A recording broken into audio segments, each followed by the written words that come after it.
Hello everyone, I am a secondary student of Computer Science and Engineering at Ch.2 University of Science and Technology. Today, I am going to talk about an important concept in economics, consumer behavior. In this presentation, we will explore the factors that influence a consumer's choices and their impact on the economy. Let's start. So, in this presentation, we will talk about some several topics. The topics are we'll know about utility and choices, then consumers equilibrium, then income consumption curve, and then water diamond paradox, and so on. So first we have to know what is consumer behavior. Consumer behavior is how individuals allocate their limited resources to maximize satisfaction given prices of goods and services. It is known as consumers behavior. In this consumers behavior, there are so many terms and topics we will know in the further. Then comes to utility and choice. What is utility and what is choice? Utility is the satisfaction a person gets from consuming a good or a service. Example, an apple provides more utility than a pear. Individuals make decisions to maximize utility based on their preferences, and economics analyze how people allocate resources to get the most satisfaction. People aim to maximize utility by choosing best combination of goods and services. That's all about utility. And utility is a measure of utility. By using this unit, we can measure how much utility it is. Or it is used to measure consumer satisfaction from consuming goods. Then it comes total utility and marginal utility. What is total utility?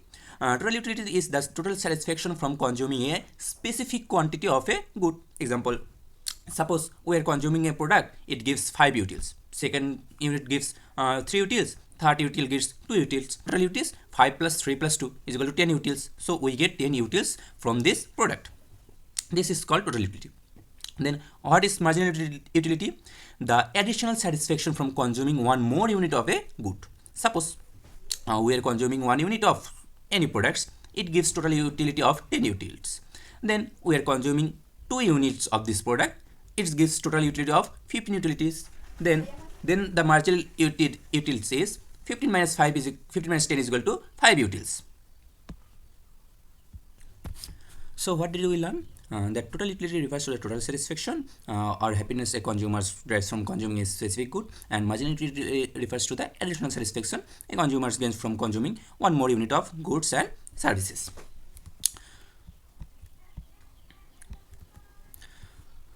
That's all we learn, total utility and marginal utility. So here is a real world example. Suppose we are eating slices of pizza. The first slice brings higher satisfaction, the second slice adds less satisfaction. After a point, additional slices may reduce satisfaction. That's the theme of total utility. Then it's marginal utility. It's same. Here we are learning a equation of marginal utility. Marginal utility is del TU divided by del Q. What is del TU? Del TU is the change in total utility and del Q is the change in quantity consumed. It means how much quantity I am consuming, and in this for quantity how much total utility I am gaining. This the ratio of the thing is marginal utility. Then we have to learn about the relationship between total utility and marginal utility. Total utility and marginal utility. Suppose we are consuming a product, it gives total utility of 10 unit. Then the marginal utility is 10. Then we are consuming 2 units of this product, and we are gaining 18 total utility. So the marginal utility is 10 minus 18 is equal to 8. Then we are gaining another unit of this product, and we are gaining total utility of 24. So how much marginal utility? 24 minus 18 is equal to 6. That's how total utility and marginal utility is related to one another. Here is a difference or comparison of total utility and marginal utility. We already learned about definition and the data type. What is the data type of total utility? The data type of total utility is quantitative by nature, and marginal utility is it's also quantitative by nature. And we already learned and we already seen example of total utility and marginal utility. And the last topic is rate of increase. So total utility rises as more consumption is done. If marginal utility decreases, consumption increases. So total utility increases at a decreasing rate. On the other hand, marginal utility, it diminishes as total utility increases. As consumption of good increases, its marginal utility is decreases. Another relationship between total utility and marginal utility is that when total utility reaches its maximum value, the marginal utility is 0. Suppose when we are consuming a product and we get the highest level of satisfaction, then we will not consume any more units of this goods. Then the total, then the maximum, then we reached the total maximum point at the total utility. So the marginal utility then becomes 0. Here is a graph showing that number of units we are consuming. As the number of units is increasing, total utility is increasing also. At some point the total utility is maximum, then the marginal utility is 0. From the graph we can say that that utility rises with decreasing rate and showing diminishing marginal utility, and total utility tends to rise until it reaches its maximum point, then tends to fall down. Then we will know about law of diminishing marginal utility. What is law of diminishing marginal utility? The more you consume, the less each extra unit satisfies you. It says the law of diminishing marginal utility. Suppose we are consuming a coffee. First cup, high enjoyment. Second cup, some added pleasure, we get some more pleasure. But in the fifth cup, we will not get any benefit, or we will not like it. So that's the law of diminishing marginal utility. It means the more I'm consuming, the more benefit, or the more the less benefit or the less satisfaction I am gaining. Here is a graph we are showing total utility curve and marginal utility curve. As the number of quantity we are receiving, the total utility is increasing, but as the more quantity we are receiving, the marginal utility is decreasing. Then comes to cardinal utility and ordinal utility. What is cardinal utility and what is ordinal utility? Cardinal utility focuses on rank. Cardinal utility assumes that the satisfaction a person derives from consuming a good or service can be measured numerically. Suppose we are eating an apple, it provides 10 units of satisfaction. Eating a banana provides 15 units of satisfaction. It means banana gives 5 units more satisfaction than the apple. Utility. And what is ordinal utility? Ordinal utility focuses on ranking preferences rather than assigning numerical values to satisfaction. Suppose a person prefers bananas over apples but doesn't specify how much. Bananas are ranked as more desirable than apples. Now we will learn about the key differences between cardinal utility and ordinal utility. Here is some differences about definition, measurement, comparison, constitutive, and as we did the example, it is written here. Next, what is consumer's equilibrium? Consumer's equilibrium is a point where the two factors are just perfect. In this case, the factors are constant, like income and the goods of services received by consumer. It is a balanced point.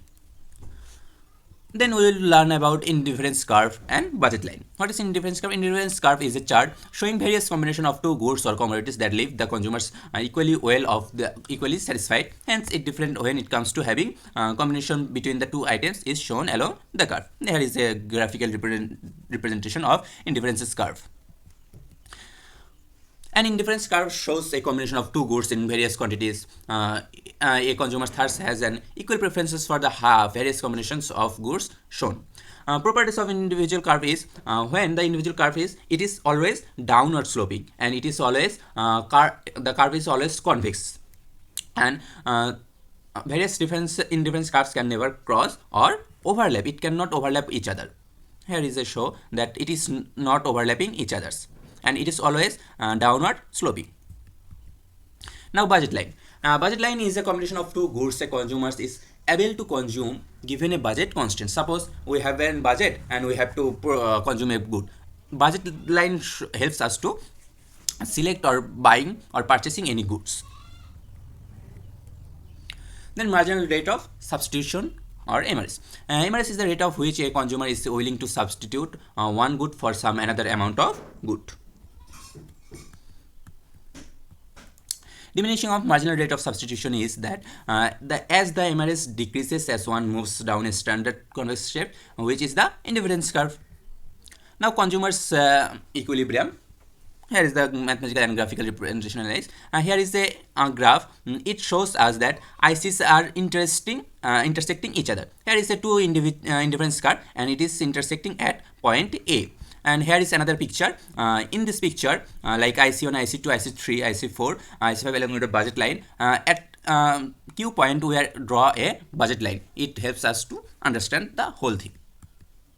Now, income consumption curve. What is income consumption curve? Income consumption curve is a curve in graphs in which quantities of two goods are plotted on the two axes. The curve is on the locus of points showing the consumption bundles chosen at each of various levels of incomes. Here is a graphical representation of income consumption curve. Here B1, B2, B3 are our and income consumption curve is like x bar x prime. It is drawing in this case.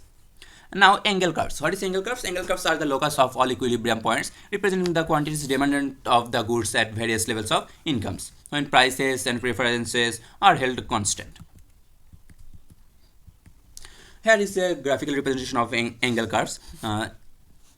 In this curve we are seeing that first angle consumption curve was the lower line was the initial and the upper line was the new. So it is increasing. And the second curve is that from the initial to new, it is always increasing.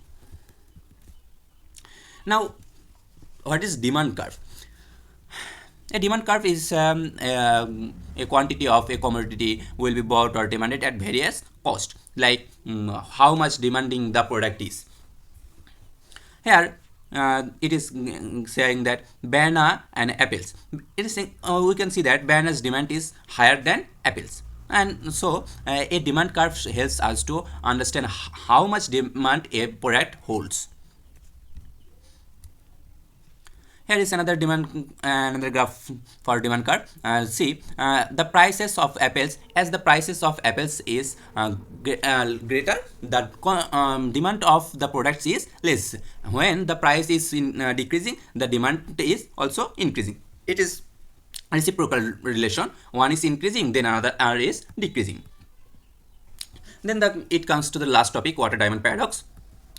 Water diamond paradox is the contradiction that although water is not on the whole more useful in terms of survival than diamonds command a higher price in the market. Water diamond paradox shows us the relationship between how much quantity we consume and how much marginal utility we are gaining. So that's all. Thank you for everyone. In future we will talk about some other topics. Till then, see you. Bye bye.